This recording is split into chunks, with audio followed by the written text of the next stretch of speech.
that's an interesting story. It's my mom was, I think, in an unhappy marriage for a few years, and she left in '76 when things were bad here. But she came back and decided to leave my Australian father when Madiba was released. So that whole Nelson Mandela release was massively inspirational. She's South African to her core, and so she moved back to South Africa the year after. And I've got two young sisters, and she needed help setting up the house.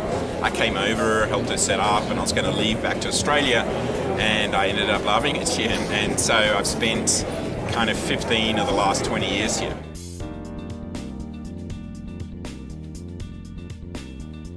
Yeah, so a large part of my job is doing deals that look at generating demand for Uber. And when we generate demand, it's usually promotional, and there's a lot of marketing around that. So, the way in which I craft a partnership with a partner is heavily influenced by marketing in general, through the line, above the line, below the line, and obviously a strong influence from digital.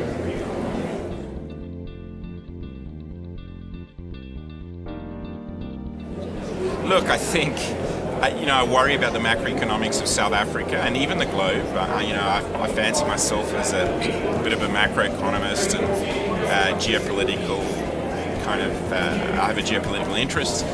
So I think macroeconomically, globally, it's a struggle with the trade.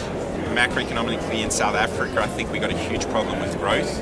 How do we grow this economy? You cannot fund schools and education without growth and foreign direct investment. So that's kind of difficult.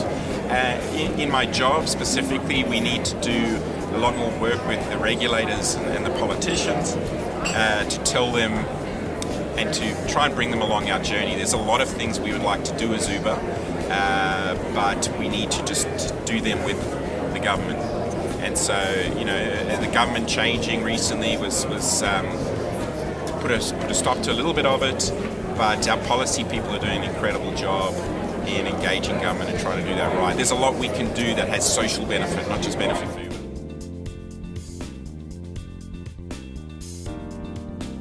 I was actually working at Morgan Stanley in London, and I had a little bit of spare money, and my friends were actually the real entrepreneurs building out the nightclub, and they needed an investor. I was 25 at the time, so I invested some money. I thought I was an entrepreneur in that instance, but I was doing entrepreneurship by proxy, is how I like to put it, which is not entrepreneurship. And it actually didn't make me money. I took a bit of a haircut on that investment, unfortunately. But I learned a hell of a lot, and I learned that if I'm going to be an entrepreneur, I need to be in the trenches doing this stuff, not just investing money. That's obviously called investing.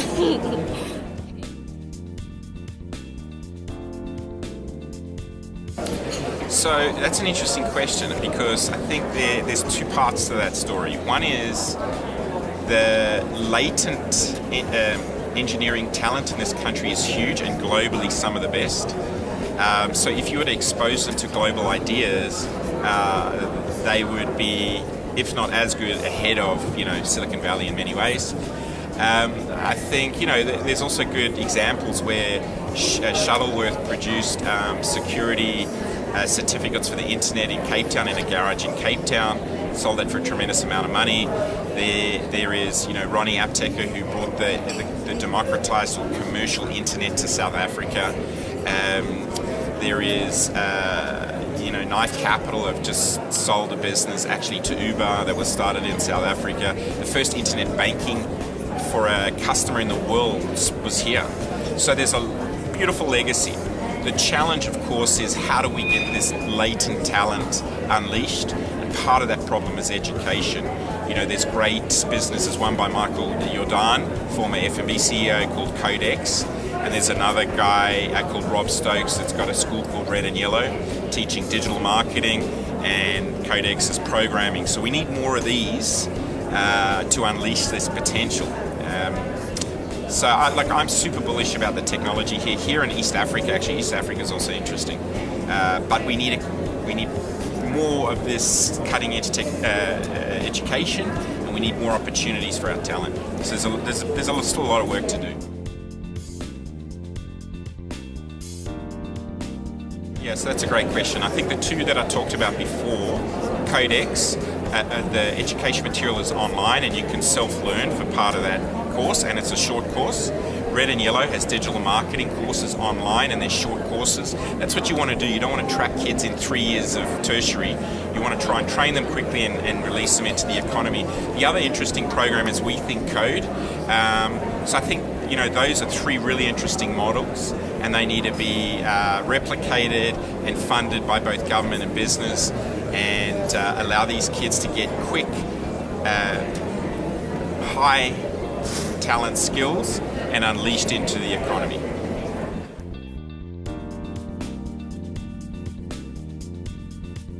Yeah, look, I will continue to invest as much as I have money. Angel investing is only small amounts of money, so I've probably got another 2 to 4 investments before I run out of money. But I'm very passionate about founders and startups, and especially in that technology space. So I will continue to do that as much as I can. I do a lot of mentorship and offer a lot of advisory for startups. I'll continue to do that. And then as far as Uber goes, I want to stay at Uber as long as they can keep me. There'll need to be some interesting challenges ahead for me, and by all accounts it seems like there is, and so I'd like to stay in Uber. I think Uber is there's a deep underlying social benefit to Uber. We create cheaper and cheaper transport as we build out our business, and the biggest unlocker of poverty, and this is a Harvard study, the biggest unlocker of poverty is the ability to get cheap transport. Why is that? Because increasingly in cities, the poorer people are pushed into the peri-urban and urban areas, and the jobs are in the city, so they struggle to get into the city to work those jobs. And so if you can provide cheap transport, that's a huge unlocker to poverty. And so I think we've got a massive job to do still across the African continent and the other frontier markets. So I'm incredibly excited about doing that. The founding employee, Alon Litz, he was employee number 1 here. He is passionate about it. His team across Sub-Saharan Africa is passionate about it. So hopefully we can keep doing it. Look, I think I would be an academic. I think I would probably be a bad academic, but a decent lecturer. I love lecturing and teaching, and I love studying. I did my MBA at Gibbs, but my thesis work wasn't that great. So the whole kind of primary research piece is I'm probably not well suited to. So maybe I wouldn't publish as much, and I probably wouldn't be a great academic. But I love teaching, lecturing, and learning. So I'd probably try and get a job in tertiary academia.